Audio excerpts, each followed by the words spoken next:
Shalom, selamat pagi saudara-saudara yang terkasih dalam Tuhan Yesus Kristus. Renungan kita pada hari ini diambil dari Mazmur nomor yang ketiga. Judul renungan kita pada hari ini adalah bersyukur bisa tidur. Kata banyak orang, aktivitas tidur adalah hal yang menyenangkan apalagi setelah melakukan banyak kegiatan yang sifatnya menguras tenaga kita. Namun ada beberapa orang yang mengalami insomnia karena terlalu banyak hal yang dipikirkan. Ketika ada masalah, orang memang sulit untuk tidur sehingga tidak heran banyak orang yang hidupnya menjadi tidak maksimal karena mengabaikan tidur yang merupakan upaya hidup sehat. Daud saat ini diserang oleh Absalom, anaknya sendiri. Dia menganggap ini permasalahan yang sangat berat untuk dihadapinya. Sehingga harapan Daud tertuju hanya kepada Allah saja yang sanggup memberikan pertolongan. Walaupun menghadapi kondisi yang tertekan karena banyaknya musuh menyerang, Daud tetap bisa tidur dan percaya bahwa Tuhanlah yang akan menopang kehidupannya. Inilah iman Daud ketika dia menyadari masih ada Tuhan dalam hidupnya. Ketakutan Daud tidak seberapa dibandingkan dengan iman akan kekuasaan Tuhan yang jauh lebih besar daripada musuh-musuhnya. Masalah boleh datang melanda kehidupan orang percaya. Namun tetap ingatlah bahwa masih ada Tuhan yang sanggup menolong kita. Mengapa kita harus membuat diri kita sakit? Karena kita terlalu memikirkannya dan kita tidak mengambil waktu tidur. Sia-sia untuk berbuat demikian. Karena sesungguhnya dengan tidur kita dapat merasa tentram dan tenang dalam Allah meski banyak mengalami badai kehidupan.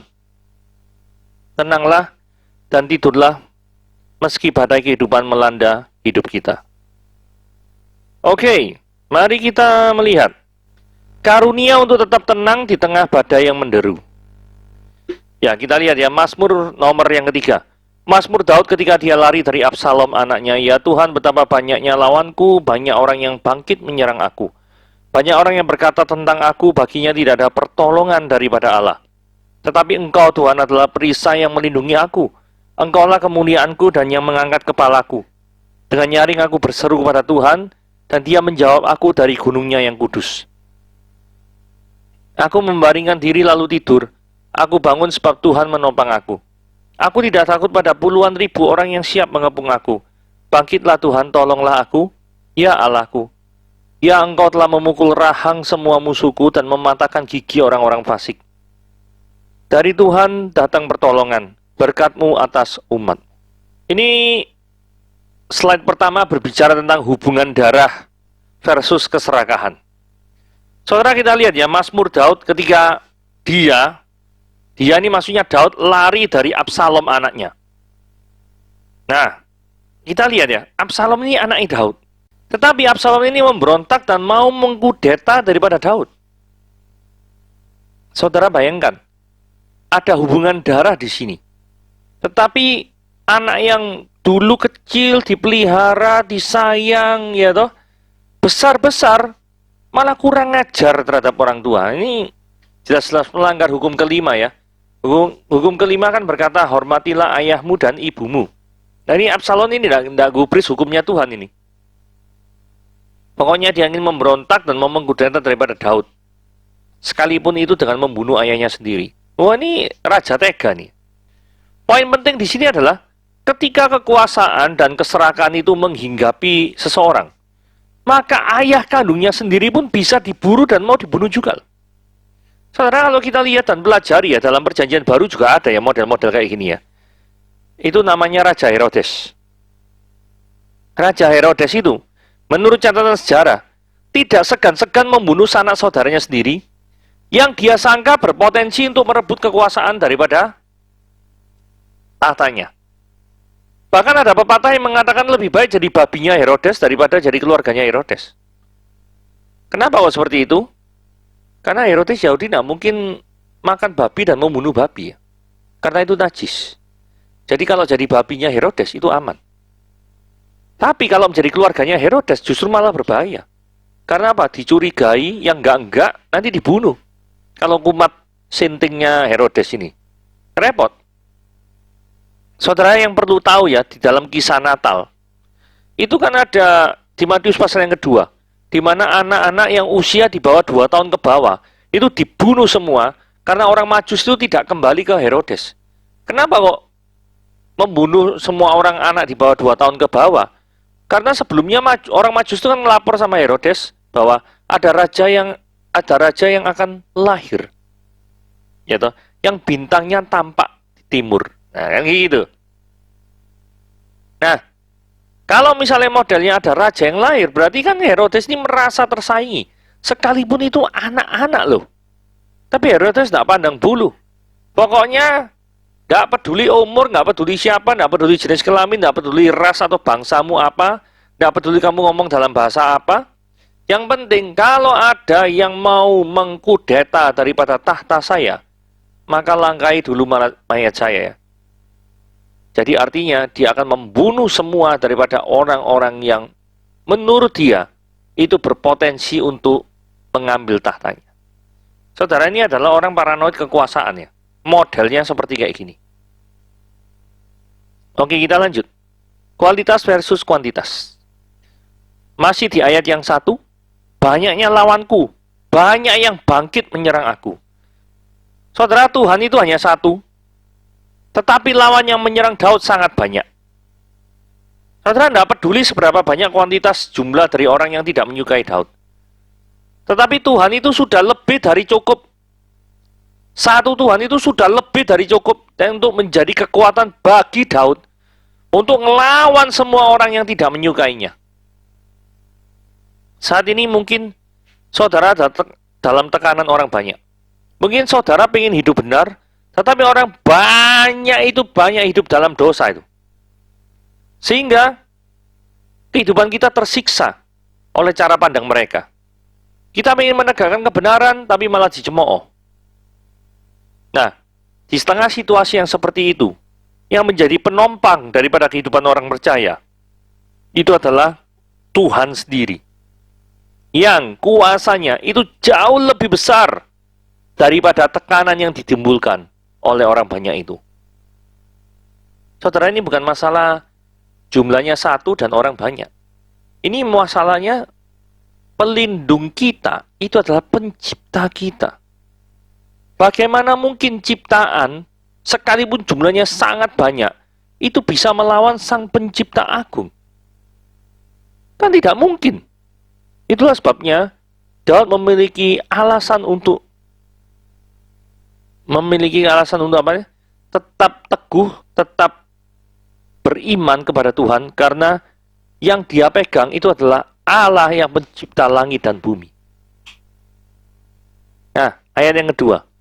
Banyak orang berkata tentang aku, baginya tidak ada pertolongan daripada Allah. Selah itu artinya diem ya. Jadi merenungkan daripada kata-kata yang barusan saja dia ucapkan. Saudara, kalau misalkan Daud bisa ngomong kayak gini ya, berarti kondisi ini Daud itu sangat parah ya. Sehingga orang bisa bilang baginya tidak ada pertolongan daripada Allah. Saudara, terkadang kalau kita aplikasikan dalam kehidupan sehari-hari, kondisi ekonomi kita lagi turun, kondisi sosialnya juga tidak baik, relasi kita bisa dibilang mungkin buruk, ada banyak usaha yang terdampak langsung akibat pandemi COVID ini.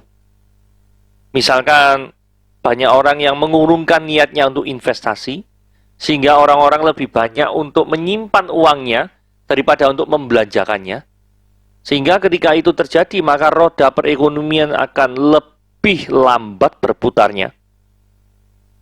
Terutama di dunia penerbangan, pariwisata, transportasi, dan lain sebagainya, karena adanya pembatasan-pembatasan yang diperlakukan demi kebaikan dan kesehatan daripada orang-orang manusia ini semua.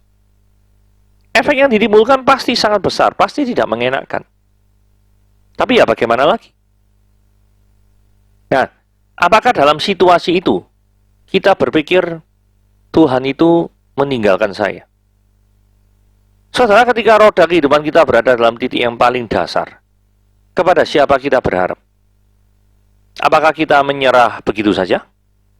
Ataukah kita tetap berjuang sampai pada kesudahannya? Sambil memiliki iman, ada pelangi sehabis hujan. Gitu ya. Nah, ini iman situasional dan iman yang sejati. Nanti kita bahas ya. Ayat berikutnya, ayat 4 ini berkata ini. Tetapi engkau Tuhan, Yahweh, Tuhan huruf besar ya, Yahweh, adalah perisai yang melindungi aku. Engkaulah kemuliaanku dan yang mengangkat kepalaku. Jadi sekalipun kondisi Daud ini belum membaik, tetapi Daud tetap menaruh pengharapannya kepada Tuhan. Saudara, jadi kepercayaan Daud itu tidak pernah bergantung pada kondisi yang sekarang tidak dia hadapi. Ada banyak orang yang menggantungkan rasa percaya atau imannya itu berdasarkan kondisi atau keadaan yang dialaminya saat ini. Jadi kalau misalnya kondisinya baik, memuji Tuhan. Tapi kalau kondisinya lagi buruk, mungkin kasarnya bisa memaki-maki Tuhan.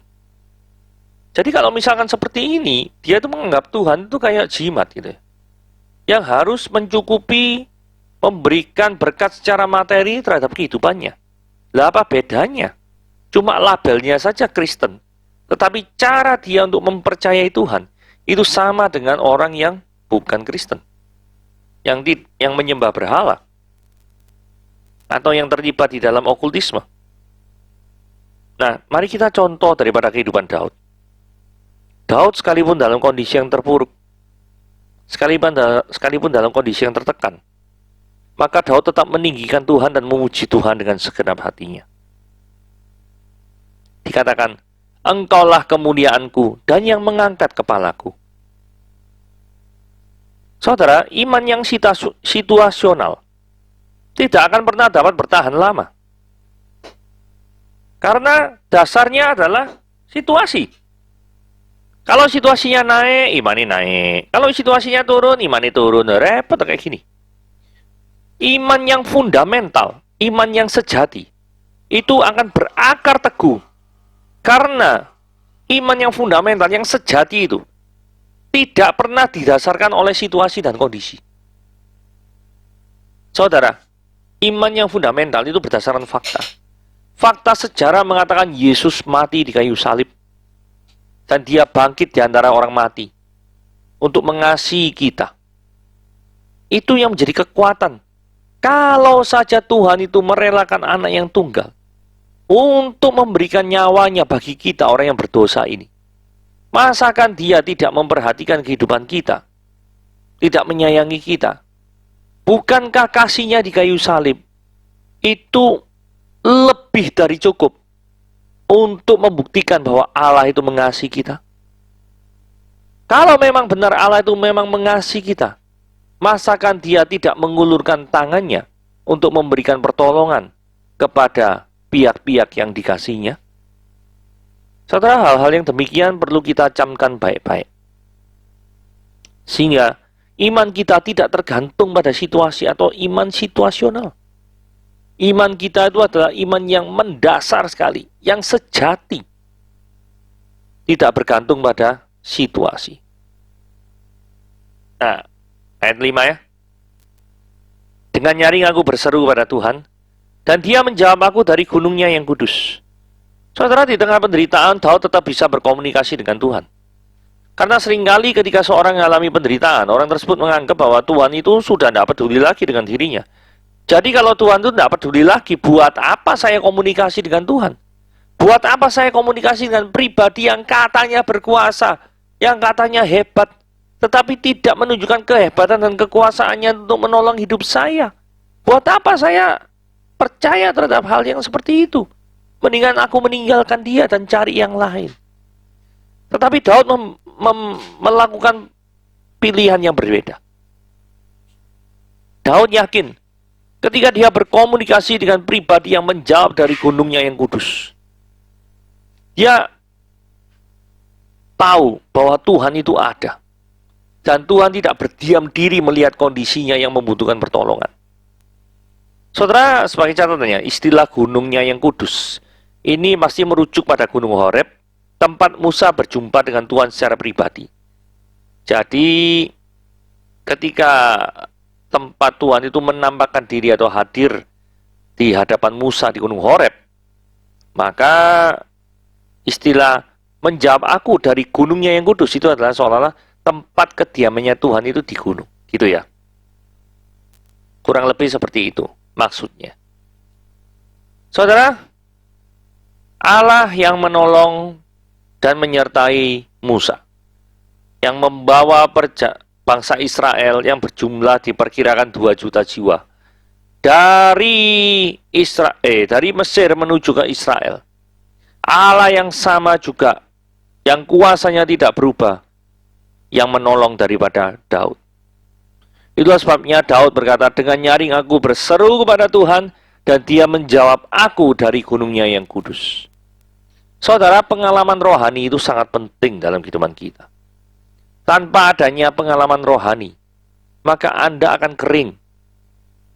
Ketika pengalaman rohani banyak, maka itu akan menguatkan janji-janji Tuhan yang ada dalam kehidupan Anda. Itu akan memberikan penghiburan dikala Anda dalam keadaan kesesakan. Karena Tuhan yang dulu pernah menolong kehidupanmu, sekarang juga Dia pasti menolong.